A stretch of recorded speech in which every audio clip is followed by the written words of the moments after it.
तारीख थी 8 मई 2023 और दिन था सोमवार का, जब चीन का एक रहस्यमय स्पेसक्राफ्ट पृथ्वी के चक्कर लगाकर 276 दिनों के बाद धरती पर वापस लौटता है तो अमेरिका समेत पूरी दुनिया डर गई। चीन अंतरिक्ष में कुछ बड़ा करने वाला है, ये सोचकर दूसरे देशों में एक खौफ का मंजर दिखा।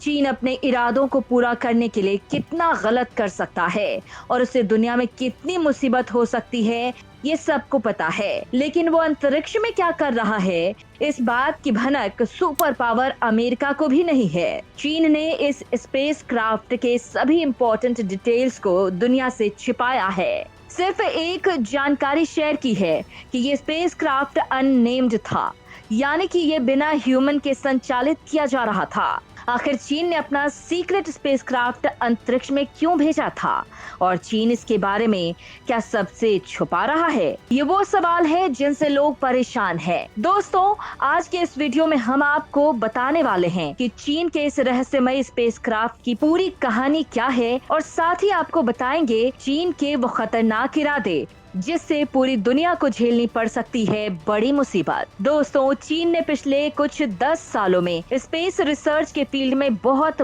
बड़ा नाम कमाया है। स्पेस एक्सप्लोरेशन एंड रिसर्च में चीन अब अमेरिका को सीधा टक्कर दे रहा है। कभी खुद का सूरज तो कभी चंद्रमा, फिर खुद का अपना स्पेस स्टेशन, मंगल मिशन, ना जाने कितने स्पेस मिशन को चीन ने अब तक सफलतापूर्वक अंजाम दिया है। हालांकि चीन अपने कौन से मिशन की जानकारी दुनिया से साझा करे और कौन सा मिशन सीक्रेट रखे, ये डिपेंड करता है चीन के स्पेस मिशन सीक्रेसी पॉलिसी पर। अभी हाल ही में चीन का एक सीक्रेट स्पेसक्राफ्ट 276 दिनों तक पृथ्वी की ऑर्बिट में रहने के बाद धरती पर वापस लौटा है। चीन इस सीक्रेट मिशन को एक ऐतिहासिक मिशन बता रहा है, लेकिन दुनिया को उसके बारे में कुछ भी पता नहीं लग पा रहा है। दोस्तों, ऐसे स्पेसक्राफ्ट को चीन ने अगस्त 2022 में अपने जियोक्वान सैटेलाइट लॉन्च सेंटर से लॉन्च किया था। चीन ने इस मिशन के बारे में बहुत कम जानकारी दुनिया के सामने रखी थी। इस मिशन का उद्देश्य क्या था, इसके फीचर्स के बारे में या फिर अर्थ ऑर्बिट के बारे में इस स्पेसक्राफ्ट ने क्या रिसर्च किया, चीन ने ये सब जानकारी बिल्कुल सीक्रेट रखी है। यहाँ तक कि चीन ने स्पेसक्राफ्ट के फोटो को भी अब तक पब्लिक नहीं किया है। इस स्पेसक्राफ्ट को China Aerospace Science and Technology Corp नाम की कंपनी ने बनाया है। कंपनी ने इस सीक्रेट स्पेसक्राफ्ट को रीयूजेबल टेक्नोलॉजी से डेवलप किया है, जिससे कि ये दोबारा यूज किया जा सके। चीन हमेशा कुछ अलग और खतरनाक करने के लिए पूरी दुनिया में मशहूर है। कभी वो दूसरे देशों की जासूसी करता हुआ पकड़ा गया है, तो कभी वो किसी की जमीन को हड़पने की साजिश करता है। उस पर कोई भी कितने भी आरोप लगा ले, जलील कर ले, लेकिन वो अपनी हरकतों से बाज नहीं आ सकता। आपको याद होगा कि अभी कुछ समय पहले ही चीन का एक जासूसी बलून अमेरिका में देखा गया था। मीडिया रिपोर्ट्स के मुताबिक चीन का ये स्पाई बलून अमेरिका की कई मिलिट्री साइट्स के सीक्रेट इंफॉर्मेशन को चोरी कर रहा था और इम्पोर्टेंट इंफॉर्मेशन को कलेक्ट करके सीधे चीन की राजधानी बीजिंग को भेज रहा था।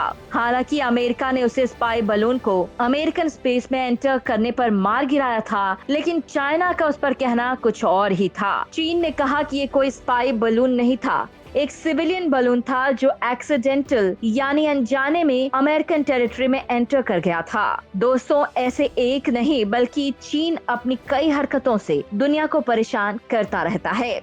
जमीन के साथ साथ इस देश को भी अब एक वॉर जोन में बदल रहा है। उसके बेल्ट एंड रोड इनिशिएटिव को ही ले लें। जी हाँ, अब तक इस इनिशिएटिव में उसने 150 से भी ज्यादा देशों को शामिल कर लिया है। इस प्रोजेक्ट के तहत वो इन सभी देशों को रेल, रोड, हाईवेज और सी रूट से कनेक्ट करेगा। अपने $बिलियन से इसमें खर्च कर रहा है। अब दुनिया ट्रेड करेगी तो उसके बनाए गए इंफ्रास्ट्रक्चर पर इस मेगा प्रोजेक्ट के पीछे उसकी मंशा देखिए। वो पूरी दुनिया में एक परसेप्शन क्रिएट करना चाहता है कि वो विश्व आर्थिक शक्ति का सुपर लीडर है। खैर, ये तो उसकी सॉफ्ट पॉलिसी दुनिया को रोल करने की है, लेकिन उसकी मिलिट्री और अग्रेसिव पॉलिसी भी है दुनिया में अपनी बादशाहत को दिखाने की। साउथ चाइना का ही एग्जाम्पल ले लें। इसी के आसपास कई देश हैं, लेकिन चीन का दावा है कि इसी के साथ साथ सभी एरिया में आने वाले सारे आइलैंड्स भी उसी के ही हैं और उस पर कब्जा पाने के लिए वो सभी से जंग लड़ने को भी तैयार है। इसके लिए उसका अमेरिका के साथ साथ वियतनाम, ताइवान और फिलीपींस से विवाद है। साउथ चाइना में वो कई मिलिट्री बेस भी बना चुका है। अब भारत के साथ उसका विवाद ही ले लें। अरुणाचल प्रदेश को कहता है कि ये उसका है और लद्दाख के कुछ हिस्से को उसने गैर कानूनी तरीके से कब्जा कर लिया है और उसे एक्साइज चिन का नाम दे दिया है। इतना ही नहीं, उसके डेब्ट और ट्रैप पॉलिसी का एग्जाम्पल ले लें। ये पॉलिसी एक कहावत, सांप भी मारे और लाठी भी ना टूटे, इस पर बिल्कुल फिट बैठती है। पहले वो गरीब देशों को, जरूरतमंद देशों को मदद के नाम पर लोन देता है और धीरे धीरे उसके क्षेत्र पर कब्जा करने लगता है। इस पॉलिसी का सबसे बड़ा विक्टिम श्रीलंका और पाकिस्तान है, लेकिन आने वाले समय में अफ्रीका और एशिया के कई देश हैं जो उसके डेब्ट और ट्रैप पॉलिसी के जाल में फंसने वाले हैं। दोस्तों, अब 2018 में आई एक न्यूज तो आपने सुनी होगी, जब ये कहा गया कि चीन ने आर्टिफिशियल सन यानी कि कृत्रिम सूर्य बना लिया है। ये दरअसल दोस्तों एक न्यूक्लियर रिएक्टर है जिसे चीन के वैज्ञानिकों ने बनाया है और इसमें ठीक उसी तरह से अनलिमिटेड एनर्जी को जनरेट किया जा रहा है जैसे सन में एनर्जी का जनरेशन होता है। दोस्तों, सन या दूसरे स्टार्स के कोर में एक न्यूक्लियर फ्यूजन रिएक्शन होता है, इसलिए एक्शन के बाद सूर्य में इतनी ज्यादा एनर्जी जनरेट होती है। तो चाइना ने भी अपने बनाए रिएक्टर के अंदर ऐसी ही रिएक्शन को करवाते हुए सूर्य से भी ज्यादा एनर्जी को जनरेट किया है, लेकिन अभी ये कुछ ही मिनट के लिए कर पाया है। फिर भी ये बहुत बड़ी उपलब्धि है। चाइना ने अब तक इस रिएक्टर में कई बार रिकॉर्ड लेवल की एनर्जी को जनरेट किया है। 12 अप्रैल 2023 को इसने अपने ही सारे रिकॉर्ड्स को ब्रेक करके इस रिएक्टर में पूरे 7 मिनट तक एक्सट्रीमली हाई लेवल एनर्जी को प्रोड्यूस किया। ये एनर्जी सन एनर्जी से कई गुना ज्यादा थी। दोस्तों, आपको बता दें कि चीन का ये आर्टिफिशियल सन बनाने का एक्सपेरिमेंट एक इंटरनेशनल एनर्जी मेगा प्रोजेक्ट का ही पार्ट है। इस इंटरनेशनल मेगा प्रोजेक्ट का नाम international thermo nuclear experimental reactor यानी कि ITER है। ये एक ऐसा रिसर्च और एक्सपेरिमेंट है जिसमें पॉल्यूशन फ्री और अनलिमिटेड एनर्जी को जनरेट किया जाएगा। ITER रिएक्टर फ्रांस में है, लेकिन इसमें यूरोप, चीन, रूस, भारत, अमेरिका समेत कुल 35 देश मिलकर काम कर रहे हैं। इस रिएक्टर से वैसे ही एनर्जी को जनरेट किया जाएगा जैसे सूर्य या फिर दूसरे स्टार्स में नेचुरली होता है, यानी कि न्यूक्लियर फ्यूजन रिएक्शन को रन करवा के। इसमें 2 लाइटर न्यूक्लियर आइटम्स मिलकर एक हेवी न्यूक्लियर एटम बनते हैं और साथ ही प्रोड्यूस होती है अनलिमिटेड क्लीन एनर्जी। दोस्तों, अब आपको चीन की कुछ इंपॉर्टेंट स्पेस मिशन के बारे में कुछ इंटरेस्टिंग फैक्ट्स बता दें कि चीन ने अपना स्पेस मिशन रूस की मदद से 1950 के दशक में शुरू किया था और उस समय वो अमेरिका को दिखाना चाहता था कि वो स्पेस में उससे पीछे नहीं रहेगा। 1955 में क्यान ज़्यूजिन, जो कि एक वर्ल्ड क्लास रॉकेटरी साइंटिस्ट थे, अमेरिका छोड़ चीन आते हैं। चीन आते ही ज़्यूजिन एक सपना देख रहे थे कि उनके अपने देश की स्पेस रिसर्च एक दिन अमेरिका और USSR से भी आगे होगी। ज़्यूजिन ने सबसे बड़े देश के मिसाइल प्रोग्राम को डेवलप करने के लिए गवर्नमेंट के पास एक प्रपोजल भेजा। ज़्यूजिन के उस डेडिकेशन को देखकर चीनी गवर्नमेंट ने तुरंत ही उसे अप्रूव भी कर दिया।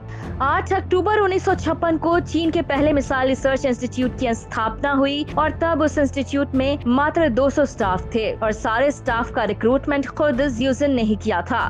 दोस्तों, यहीं से शुरुआत हुई थी चीन के ऐतिहासिक स्पेस मिशन की, जिसके बाद फिर चीन कभी रुका नहीं। 1965 तक चीन का मिसाइल प्रोग्राम मैच्योर हो जाता है और फिर उसके बाद रॉकेट प्रोग्राम का अप्रूवल किया गया। चीन अब तक हजारों आर्टिफिशियल सैटेलाइट्स और स्पेसक्राफ्ट को स्पेस में लॉन्च कर चुका है। इसके साथ ही वो खुद का स्पेस स्टेशन भी बना चुका है, जिसे वो सक्सेसफुली एडमिनिस्ट्रेट भी करता है। आगामी सालों में चीन चांद, मंगल और सोलर सिस्टम को एक्सप्लोर करने के लिए कई मिशंस को लॉन्च करने वाला है। चाइनीज स्पेस स्टेशन की बात करें तो इसका नाम तियानगोंग स्पेस स्टेशन है। इसे 29 अप्रैल 2021 को चीन के वैनचेंग स्पेस लॉन्च साइट से लॉन्च करके पृथ्वी के लोअर ऑर्बिट में स्थापित किया था। दोस्तों ये एक हैबिटेबल स्टेशन है, मतलब इसमें लोग रह सकते हैं। इस वक्त भी इसमें चीन के 3 एस्ट्रोनॉट रहकर स्पेस पर रिसर्च कर रहे हैं। ये इंटरनेशनल स्पेस स्टेशन के साइज का लगभग 1/3 ही है। इस स्पेस स्टेशन का मान 96,000 किलोग्राम और वॉल्यूम 340 मीटर है। आपको बता दें कि 2026 में China change E7 mission launch करने वाला है। इसमें एक ऑर्बिटर, एक सैटेलाइट और एक लैंडर के साथ एक नेवी फ्लाइंग प्रोब भी होगा। चेंज E7 मून के साथ पोल पर लैंड करेगा, वहां पर यह मून के रिसोर्सेज को एक्सप्लोर करेगा। इसके साथ ही 2028 में चीन चेंज 8 मिशन को मून की धरती पर उतारेगा। इस मिशन से चीन पता लगाएगा कि मून पर रहकर किस टेक्नोलॉजी का यूज करते हुए वहां पर इंफ्रास्ट्रक्चर को डेवलप किया जा सकता है। दोस्तों, चीन का प्लान है कि वो अगले कुछ सालों में मून पर एक हैबिटेट लैब बनाए, जिसमें उसके रिसर्चर्स लॉन्ग टाइम तक रहकर रिसर्च कर सकें। इसके लिए वो चेंज 8 मिशन के साथ एक रोबोट भी चांद पर भेजेगा, जो वहां की मिट्टी से ईंट बनाने का काम करेगा। तो दोस्तों, चीन का अर्थ के साथ साथ स्पेस में भी बड़ा लंबा और खतरनाक प्लान है। वो दुनिया में सबसे आगे रहना चाहता है और इसके लिए वो कुछ भी कर सकता है। उसके किसी एम्बिशन से अगर किसी को कोई प्रॉब्लम भी होती है तो उसे कुछ फर्क नहीं पड़ता, और साथ ही वो अपने लगभग सभी मिशन को लोगों से छिपा कर रखता है। दोस्तों, इस वीडियो में फिलहाल इतना ही। आप हमें कमेंट करके इस वीडियो में दी गई जानकारी पर अपनी राय जरूर दें। धन्यवाद।